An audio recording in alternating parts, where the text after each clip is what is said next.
Hello anime lovers, നമ്മളിന്ന് കാണാൻ പോകുന്നത് ഡീമൺ സ്ലെയർ സീസൺ 4-ലെ ഒന്നാമത്തെ എപ്പിസോഡാണ്. അപ്പോൾ എല്ലാവരും ഈ ഒരു എപ്പിസോഡിന് വേണ്ടി കാത്തിരിക്കുകയാണെന്ന് അറിയാം. അതുകൊണ്ടാണ് ഇറങ്ങിയ ഉടനെ തന്നെ നമ്മളിത് എക്സ്പ്ലെയിൻ ചെയ്യുന്നത്. സോ അടുത്ത എപ്പിസോഡും ഇത്ര പെട്ടെന്ന് വരാൻ വേണ്ടി എല്ലാവരും ഇത് ലൈക്ക് ചെയ്യുക, അതുപോലെ ചാനൽ സബ്സ്ക്രൈബ് ചെയ്യാൻ ശ്രമിക്കുക. കൂടെ നിങ്ങൾക്ക് ഏറ്റവും ഫേവറേറ്റ് ആയിട്ടുള്ള ഹാഷിര ആരാണെന്ന് കമന്റ് ചെയ്യുക. എന്നാ anime lovers, once again welcome back to Animo Exposure. എപ്പിസോഡിന്റെ തുടക്കത്തിൽ മനുഷ്യന്മാരൊന്നുമില്ലാത്ത ഒരു പഴയ കൊട്ടാരമാണ് കാണിക്കുന്നത്. അവിടേക്ക് സനമിയും ഒബനായും അവരുടെ കൂടെ 2 ഡീമൺ സ്ലേയേഴ്സും വരുന്നു. അവരിവിടേക്ക് ഒരു ഡീമണെ പിന്തുടർന്നാണ് വന്നത്. ഇപ്പൊ ഒബനായി കൂട്ടത്തിലുള്ള ഒരു ഡീമൺ സ്ലെയറിനോട് ചോദിക്കും, നിനക്ക് ഉറപ്പുണ്ടോ അവരിവിടേക്ക് തന്നെയാണ് കൊണ്ടുവന്നത്? അതിനാ ഡീമൺ സ്ലെയർ പറയും, അതെ, അവരിവിടേക്ക് തന്നെയാണ്. കൂടെ പുറകെ വരുന്ന ഡീമൺ സ്ലെയേഴ്സ് കൊട്ടാരത്തിന്റെ അകത്തേക്ക് കയറി ഒരു അറ്റാക്കിന് വേണ്ടി ഒരുങ്ങി നിൽക്കുന്നു. അവിടെ അവർക്ക് ചുറ്റും ഒരുപാട് ഡീമൺസ് ഉണ്ട്. പെട്ടെന്ന് മുകളിൽ നിന്ന് ഒരു ഡീമൺ താഴെയുള്ള ഡീമൺ സ്ലെയറിനെ അറ്റാക്ക് ചെയ്യാൻ വേണ്ടി ചാടി വരുന്നു. പെട്ടെന്ന് ഒബനായി ആ ഡീമൺ സ്ലെയറിനെ രക്ഷിക്കും. ഇനി ഇവിടെ നടക്കാൻ പോകുന്നത് ഒരു അതിഗംഭീര ഫൈറ്റ് ആണ്. അടുത്തേക്ക് വരുന്ന എല്ലാ ഡീമൺസിനെയും വിൻ ബ്രീത്തിങ് യൂസ് ചെയ്ത് സനമി വെട്ടിക്കൊല്ലുന്നു. അതുപോലെ ഒബനായുടെ അടുത്തേക്ക് വരുന്ന എല്ലാ ഡീമൺസിനെയും സർപ്പന്റ് ബ്രീത്തിങ് ഉപയോഗിച്ച് അവനും വെട്ടിക്കൊന്നു. എന്നിട്ട് ഒബനായി അവരുടെ കൂടെ വന്ന ഡീമൺ സ്ലേയേഴ്സിനോട് പറയും, ഇനി നിങ്ങൾ രണ്ടുപേരും തിരിച്ചു പോയിക്കോ, ഇവിടുത്തെ കാര്യങ്ങളൊക്കെ ഞാനും സനമിയും നോക്കിക്കോളാം. അങ്ങനെ അവർ രണ്ടുപേരും പുറത്തേക്ക് ഇറങ്ങി പോയതിനു ശേഷം ഒബനായി പറയും, സനമി, ഇവിടെ നടക്കുന്ന എന്തോ ഒരു കാര്യം ശരിയില്ല, എനിക്കും അത് തോന്നുന്നുണ്ട്. ഞാൻ ഒരിക്കലും ഇത്രയും ഡീമൺസിനെ ഒരുമിച്ച് ഇതുവരെ കണ്ടിട്ടില്ല എന്ന് സനമി പറയുമ്പോൾ മുകളിൽ നിന്ന് നേരത്തെ കൊണ്ടുപോയ ലേഡി ഉണ്ട്. ആ ലേഡിയെ കയ്യിൽ പിടിച്ചിരിക്കുന്ന ഡീമൺ ഇവര് സാധാ ഡീമൺ സ്ലേയേഴ്സ് അല്ല, ഇവര് ഹാഷിരയാണെന്ന് മനസ്സിലാക്കി ഉള്ള ജീവനം കൊണ്ട് ഓടുന്നു. അങ്ങനെ ഓടുന്ന ഡീമണെ പിടിക്കാൻ വേണ്ടി പുറകിലൂടെ വരുന്ന സനമി, ഹേയ് ഡീമൺ, നിന്റെ കഴുത്തും ആ സ്ത്രീയെ ഇവിടെ വെച്ചിട്ട് നീ പോയിക്കോ, അല്ലെങ്കിൽ നിന്നെ ഞാൻ കൊന്നുകളയും. ഇങ്ങനെ ആ ഡീമന്റെ പുറകിലൂടെ പോയ സനമിയുടെ അടുത്തേക്ക് ഒരുപാട് ഡീമൺസ് വരുന്നു. ഇപ്പോഴവിടേക്ക് വരുന്ന ഒബനായി പറയും, സനമി,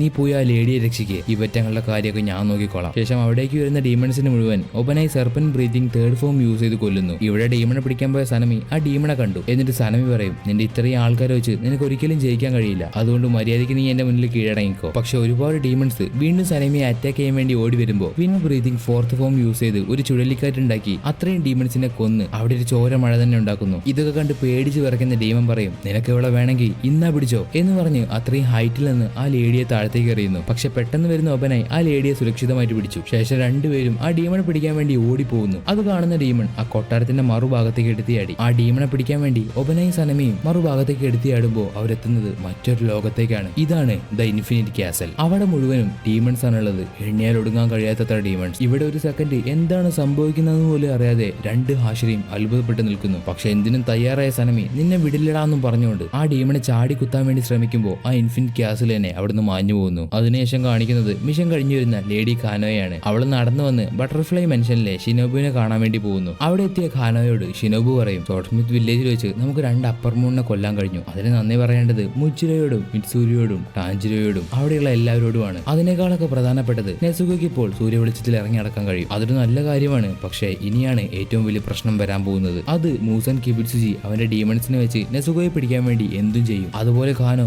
ഇപ്പോൾ ഒരു അർജന്റ് ഹാഷിര മീറ്റിംഗ് ഉണ്ട്, അതുകൊണ്ട് ഞാൻ അതിലേക്ക് പോവാണ്. ഞാൻ വരുന്നത് വരെ നീ നെസുഗോയെ നോക്കണം. അങ്ങനെ ഡീമൺ സ്ലെയർ ഹാഷിര ട്രെയിനിങ് ആർക്കെന്ന് ഇവിടെ ടൈറ്റിലിട്ട് കാണിക്കുന്നു. ഇപ്പോൾ ടാഞ്ചിരയാണ് കാണിക്കുന്നത്. അവന്റെ അടുത്തുള്ള ഗോട്ടോയോട് അവൻ ചോദിക്കും, ഇപ്പോൾ സോട്ട്സ്മിത്ത് വില്ലേജിലുള്ള ആൾക്കാരുടെ കാര്യങ്ങളൊക്കെ എങ്ങനെയുണ്ട്, അവർക്ക് കൂടുതൽ പ്രശ്നങ്ങൾ എന്തെങ്കിലും ഉണ്ടോ? അതിന് ഗോട്ടോ പറയും, അതിനെ പറ്റിയുള്ള കൂടുതൽ കാര്യങ്ങളൊന്നും എനിക്കറിയില്ല, പക്ഷെ അവരുടെ നശിച്ചുപോയ സ്ഥലം വീണ്ടെടുക്കാൻ വേണ്ടി അവർ ഒരുപാട് കടന്ന് കഷ്ടപ്പെടുന്നുണ്ട്. പക്ഷെ മറ്റൊരു കാര്യം, 2 അപ്പർ മൂണിന് ശേഷം അവിടേക്ക് വേറൊരു ഡീമൺ ഇതുവരെ വന്നിട്ടില്ല. ഇനി അവിടേക്ക് ഡീമൺസ് വന്നാലും വലിയ പ്രശ്നമൊന്നുമില്ല, കാരണം സോട്ട്സ്മിത്തുകൾക്ക് കുറെ കാലിയായ വില്ലേജുകളുണ്ട്. പ്രശ്നങ്ങളൊക്കെ മാറുന്നത് വരെ അവർക്ക് അവിടെ പോയി താമസിക്കാം. എന്നിട്ട് ഗോട്ടോ ടാഞ്ചിരോട് പറയും, ആ ഒരു യുദ്ധത്തിന് ശേഷം നിനക്ക് 7 ദിവസം കഴിഞ്ഞിട്ടാണ് ബോധം വന്നത്. പക്ഷെ മിസ് മിറ്റ്സൂരിക്കും മിസ്റ്റർ മുയിച്ചിരോയ്ക്കും 3ാമത്തെ ദിവസം തന്നെ ബോധം വന്നു. അതിന് ടാഞ്ചിരോ പറയും, അതെ, അതൊരു നല്ല കാര്യമാണ്, അതുകൊണ്ട് ഞാൻ അവരെ റെസ്പെക്ട് ചെയ്യും. ഇത് കേട്ട് ഗോട്ടോ അവന്റെ മനസ്സിൽ ചിന്തിക്കും, ദിവസം പോകുന്നതിനനുസരിച്ച് പതുക്കെ പതുക്കെ ഇവന്റെ പവറും അവർക്കൊപ്പം എത്തുന്നുണ്ട്. എന്നിട്ട് ഗോട്ടോ പറയും, ഓ ടാഞ്ചിരോ, ഞാൻ നിന്റെ അനിയത്തിയെ പറ്റിയുള്ള ആ കാര്യം അറിഞ്ഞു, അവളിപ്പോൾ സൂര്യപ്രകാശത്തിൽ ഇറങ്ങി നടക്കുമല്ലേ? അതിന് ടാഞ്ചിരോ, അതെ, അത് ശരിയാണ്, അവൾ സൂര്യപ്രകാശത്തിൽ ഇറങ്ങി നടന്നു, പക്ഷെ അതെങ്ങനെയാണെന്ന് ഞങ്ങൾക്ക് അറിയില്ല. ഇനി അവൾ തിരിച്ച് മനുഷ്യനാവുകയാണോ അതോ മുഴുവനായിട്ടുള്ള ഒരു ഡീമണായി മാറുകയാണോ എന്ന് ഞങ്ങൾക്ക് അറിയില്ല. എന്നിങ്ങനെയൊക്കെ ടാഞ്ചിരോ പറയുമ്പോൾ ഗോട്ടോ ചോദിക്കും, ഇതിനെ പറ്റിയുള്ള കാര്യങ്ങളൊക്കെ നിനക്ക് ലേഡി ഷിനോബു ആണോ പറഞ്ഞു തന്നെ? അതിന് ടാഞ്ചിരോ, ഹേയ് അല്ല, എനിക്ക് ലേഡി ടാമായോ ആണ് പറഞ്ഞു തന്നത്. അതാരാ ഈ ലേഡി ടാമായോ എന്ന് ഗോട്ടോ ചോദിക്കുന്നതായിട്ട് ടാഞ്ചിരോ ചുമച്ച് ആ വിഷയം അങ്ങ് മാറ്റിക്കളയും. കാരണം മിസ് ടമായ ഒരു ഡീമണാണ്,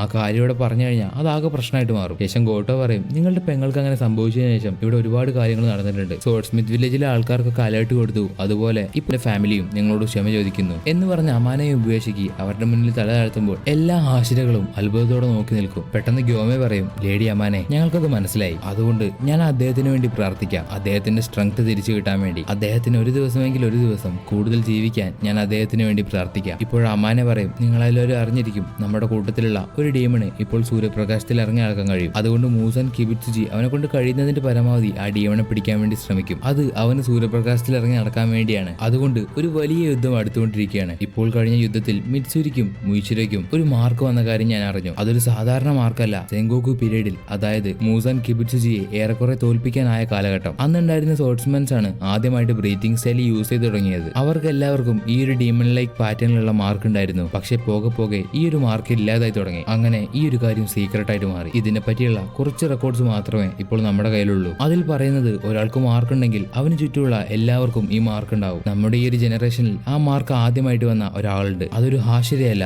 അത് ടാജിരോ കമാഡോയാണ്. അവനാണ് ആ മാർക്ക് ആദ്യമായിട്ട് വന്നത്. അതെങ്ങനെ വന്നു എന്ന് അവന് പോലും അറിയില്ല. ഇപ്പോൾ അവന് ശേഷം നമ്മുടെ കൂടെയുള്ള 2 ഹാഷിരകൾക്കും ആ മാർക്ക് വന്നു. അതുകൊണ്ട് മിസ് മിറ്റ്സൂരിയും മിസ്റ്റർ മുയിച്ചിരയും അതെങ്ങനെ ഉണ്ടായിരുന്നു എന്ന് ഞങ്ങൾക്കൊന്ന് പറഞ്ഞു തരാമോ? എന്ത്, ഞാനോ?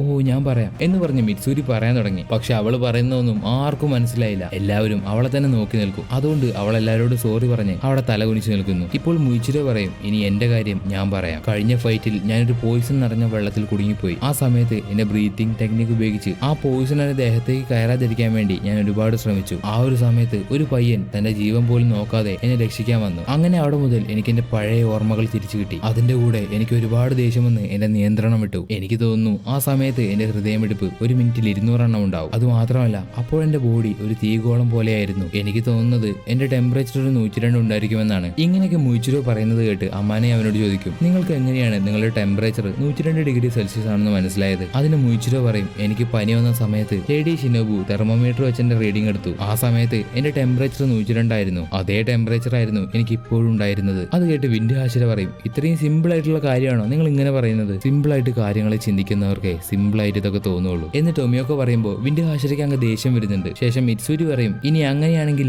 ഹാഷിരകളുടെയൊക്കെ പ്രധാന ലക്ഷ്യം ആ മാർക്ക് വരുത്താനായിരിക്കും അല്ലേ? അതിന് അമാന പറയും, അതെ, അതിനെ പറ്റിയുള്ള ഒരു മാർക്ക് ട്രെയിനിങ്ങിനെ പറ്റിയാണ് ഞാൻ ഇനി പറയാൻ പോകുന്നത്. മാർക്ക് ഓൾറെഡി വന്ന ആൾക്കാർക്ക് ഇനി അതിലൊരു ചോയ്സ് ഇല്ല. പക്ഷെ എല്ലാവർക്കും ഒരു കാരണവുമില്ലാതെ ഒരു മാർക്ക് ഉണ്ടാവും. അത് നിങ്ങൾ കണ്ടുപിടിക്കണം. അങ്ങനെ മീറ്റിംഗ് എല്ലാം അവസാനിപ്പിച്ച് ലേഡി അമാന അവിടുന്ന് പോയി. പക്ഷെ ഇപ്പോഴും അവിടെയുള്ള ഹാഷിരകൾ പോയിട്ടില്ല. എന്നിട്ട് സ്റ്റോൺ ഹാഷിര പറയും, കാര്യങ്ങളൊക്കെ അങ്ങനെയാണെങ്കിൽ എനിക്കിനി എന്ത് സംഭവിക്കുമോ? ഇപ്പോൾ ടൊമിയോക്ക് എഴുന്നേറ്റ് പറയും, ലേഡി അമാന പോയില്ലേ, അതുകൊണ്ട് ഞാൻ പോവാണ് എന്ന് പറഞ്ഞ് പോവാൻ നിൽക്കുമ്പോൾ, എടാ അവിടെ നിൽക്കടാ, നമുക്കിനിയും കുറെ കാര്യങ്ങൾ പറഞ്ഞു തീർക്കാനുണ്ട് എന്ന് വിൻഡ് ഹാഷിര. അത് നിങ്ങൾ 6 ആൾക്കാർ ചേർന്ന് തീരുമാനിച്ചാൽ മതി, എന്നെ കൊണ്ട് അതിലൊന്നും ചെയ്യാനില്ല എന്ന് ടൊമിയോക്ക തിരിച്ചു പറയുന്നു. അത് കേട്ട് ഒബനായി പറയും, ടൊമിയോക്ക നീ എന്താ ഉദ്ദേശിക്കുന്നത്? നിന്നെ കൊണ്ടൊന്നും ചെയ്യാനില്ലെന്നോ? നീ ഒരു ഹാഷിരയാണെന്നുള്ള കാര്യം നീ മറക്കരുത്. അല്ലെങ്കിൽ നീ ഇവിടുന്ന് പോയതിനു ശേഷം ഒറ്റയ്ക്കിരുന്ന് ട്രെയിനിങ് ചെയ്യോ? അതാണ് നിന്റെ പ്ലാൻ. പക്ഷെ ഒബനായുടെ ചോദ്യത്തിന് ഒരു ഉത്തരവും കൊടുക്കാതെ ടൊമിയോക്ക പോകുമ്പോൾ ഷിനോബു അവനോട് പറയും, മിസ്റ്റർ ടൊമിയോക്ക എന്തെങ്കിലും ഒരു കാരണം പറഞ്ഞിട്ട് പോകും, അല്ലാതെ ഒരു കാരണമില്ലാതെ നിങ്ങൾക്ക് ഇവിടുന്ന് പോകാൻ കഴിയില്ല. അതിന് ടൊമിയോക്ക പറയും, ഞാൻ നിങ്ങളെ പോലെയുള്ള ഒരാളല്ല. പെട്ടെന്ന് വിൻഡ് ഹാഷിര, നീ ആ പറഞ്ഞതൊരിക്കലും ശരിയായില്ല ടൊമിയോക്ക, നീ ഇതിനു മുൻപും അത് പറഞ്ഞിട്ടുണ്ട്. നിന്റെ വിചാരം ഞങ്ങൾ നിന്റെ താഴെയുള്ളവരാണെന്നാണോ? ഇതൊക്കെ കണ്ട് മിറ്റ്സൂരി ഒരു ഫൈറ്റ് വേണ്ടെന്ന് പറയുന്നുണ്ടെങ്കിലും വിൻഡ് ഹാഷിര പറഞ്ഞതിന് ഒരു മറുപടിയും കൊടുക്കാതെ ടൊമിയോക്ക പോകുമ്പോൾ വിൻഡ് ഹാഷിര അവിടെ നിൽക്കടാന്ന് പറഞ്ഞ് അവനെ പിടിക്കാൻ വേണ്ടി പോകുന്നു. പെട്ടെന്നാണ് സ്റ്റോൺ ഹാഷിര ഗ്യോമെ തന്റെ 2 കൈയും കൂട്ടിയടിക്കുന്നത്. ആ ഒരു അടിയിൽ അവിടെയുള്ള എല്ലാവരും കിടുങ്ങി വിറയ്ക്കുന്നു. അവിടെ ഇരിക്കെ നമ്മുടെ മീറ്റിംഗ് ഇതുവരെ തീർന്നില്ല.